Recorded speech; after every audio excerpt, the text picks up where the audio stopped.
two younger brothers. Josh Calvert was the middle one. He was at UW for 2 years, and then he transferred to Utah last year. Ethan Calvert, this is his second year here, or second year there at Utah now.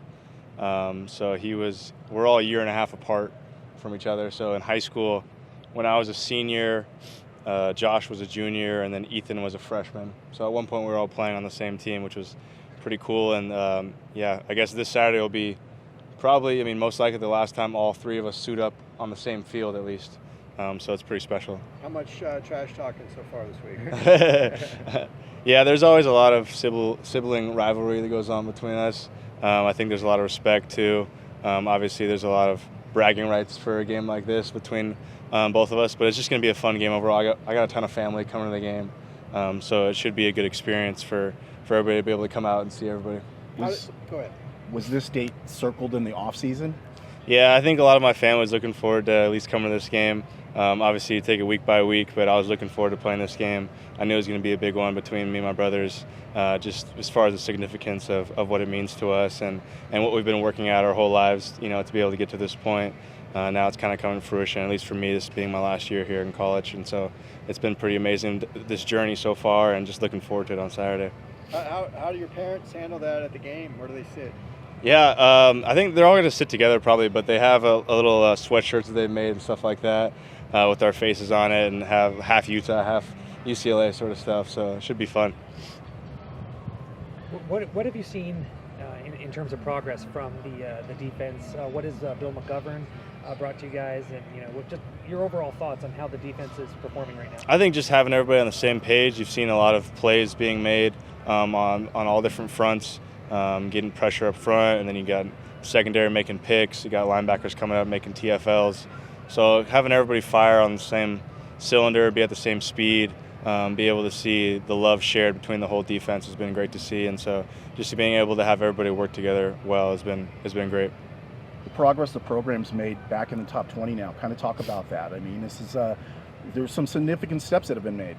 Yeah, I think as far as being ranked, Coach K likes to say that only matters for that week. The next week you got to prove that again.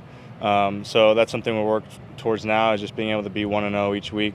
I think obviously the outside kind of view of the program and the success we've had, at least statistically, has improved. But the mindset has never changed here, and we've always looked to improve every single week. And so that's something we've been fighting for, and we're looking to get the win this weekend. What's the mindset, especially at your position, when you've got a mobile quarterback like Rising? Yeah, I played Cam in high school. I went to Oaks Christian, and Cam went to Newbury Park, and he was a pretty mobile quarterback back then. We obviously had some pass rushers on our team at Oaks, and now we got some guys here. So just looking to get after him. Obviously, he's a savvy guy. He knows football. He's been playing for a long time. He's good on his feet. But at the end of the day, he's just another football player, so we're going to have to get after him. I think there's 20 players in graduate programs at this point on UCLA. So do you find that this team is a little bit more cerebral in its approach to the game? I think I've kind of seen that even, more so even when we didn't have the graduate guys. Just guys here at UCLA are very smart guys, guys who are going to go the extra mile to find the extra tape, look at the different cues. But I think now being able to have guys who have been more experienced in football, you'll be able to see that a lot more on display. Just guys calling things out. Guys, I think one of the biggest things that helps in football is when you are able to work together well with your other teammates. So not being just locked in on what you have to do. Once you know what you have to do and you are savvy enough to understand and tip a guy off. Like last game, Latu was yelling across the field to me, "Hey, they're going to crack you! They're going to crack you!" And so I stood up, and they, sure enough, they cracked me. But I was ready for it, able to come off. So being able to have guys that work well with each other and can show you things even when they're not at your position is great. When they yell that, does the other team ever? They can hear it too, right? Can they adjust? Yeah, I think there's communication that goes on all the time, and those things happen. That's just one small thing. But like I said, it just happens all the time throughout on the field, and guys giving different alerts and whatnot.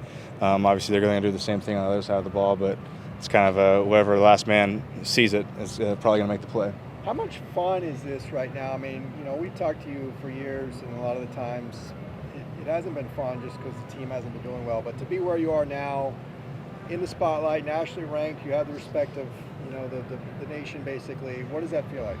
Yeah, I think, like I said, the mindset is we always kind of knew we wanted to be elite. We wanted to be on that national stage. So, we kind of look forward to just working together as a team and being able to find the satisfaction in each other, being able to work with the guy next to you, to be able to beat the guy across from you is kind of the way we see it. And so being able to have that brotherhood and that camaraderie with each other just helps you to come together and be able to dominate on Saturdays. I think that's what we've seen so far this season. I know you don't think about the guys across town, but in your guys' progress forward, they've made some leaps too. So now we've got two teams in this market where there's so much going on in the top 20. I mean, it's a pretty unique time for college football here again. Yeah, I think it is a very unique time to be able to have two marquee teams in the same city. That's something that LA has always wanted. And those times in the past where UCLA and SC have both been top programs. Obviously, that's down the road, and we'll get to that when that comes up, that game. But definitely looking forward to it. And as long as we can keep it going on our end, we're going to keep up the promise of being, coming in and working every single day. But it'll be up to them to see what they have to do. Your friends on the SC team give you a hard time about, I think you said they were the little boys across the street last year? I got to keep my mouth shut this year. But yeah, we're looking forward to getting after it and working hard every day to be able to make that a great game. You talked about it a little bit with Latu, but having him new to the program, the Murphy twins, what's it like having those guys integrate and then just quickly you get into the scheme, start producing it and executing? Yeah, both those guys are real, natural pass rushers. Again, talk about cerebral guys, guys that understand the game, guys that have natural fluidity in their bodies and be able to come off the edge and work themselves inside. You've seen them on all sorts of different positions in the front. So just being able to have natural athletes, I think, has been a vital thing that we've, kind of relied on in our outside backer room, being able to put guys at different positions and put them in different looks. Sweet. Thanks, guys. Thanks. Thank you. Thank you.